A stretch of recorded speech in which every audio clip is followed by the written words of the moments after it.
Well, I collecting houseplants kind of evolves for me. I guess I bore too easily. I'll get going, my goal with any plant is how do I get this plant to achieve its very best? How can you get it to perform, get it happy, and get it growing?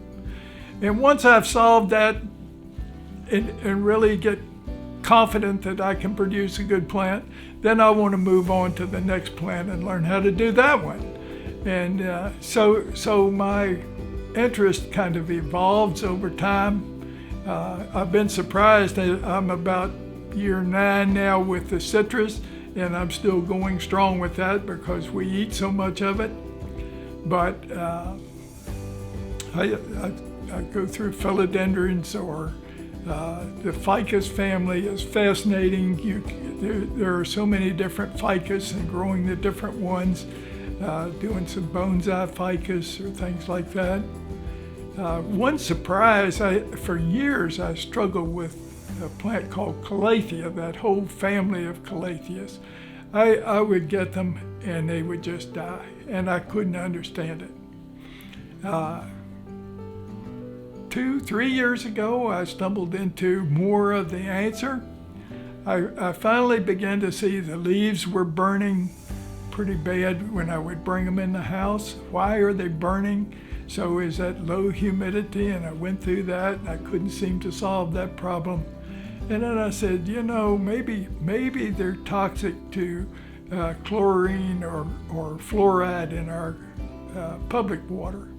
So I quit watering with tap water and started using the rainwater that we had out in that rain barrel out back. And boy, that just night and day difference. So now I because I'm keeping the house plant like a homeowner would, I begin to get a flowering response, because calatheas are winter flowering, and you can grow a beautiful lush plant out. I grow them outside in the shade during the summertime because they love our heat and humidity. And then I bring it in the fall, and the older leaves that are produced during the summer seem to deteriorate some. But be comfortable with that. I learned that as that older leaf deteriorates, flower bud spikes come up, and they're winter flowering, so then you get this production of flowers through the winter, and some dormancy after the flowering.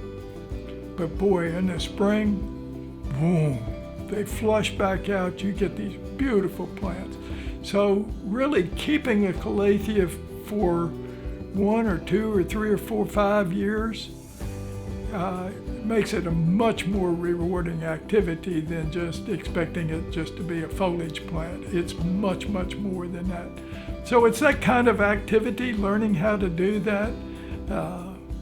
So what's the next plant going to be? I don't know. I'm into some new ficus now, and yeah, ficus and rubber plants have been around forever, but there's new ones coming on the market. And there's a lot of philodendrons now. There's a fellow down in south of Miami who has a long history of interest in aeroids, the family that philodendrons are in, and is doing a lot of hybridizing work and creating some exciting new varieties.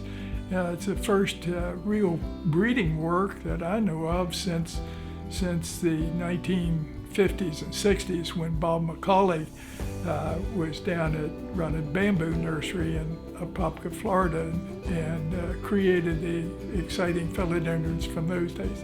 So lots of new things evolving all the time.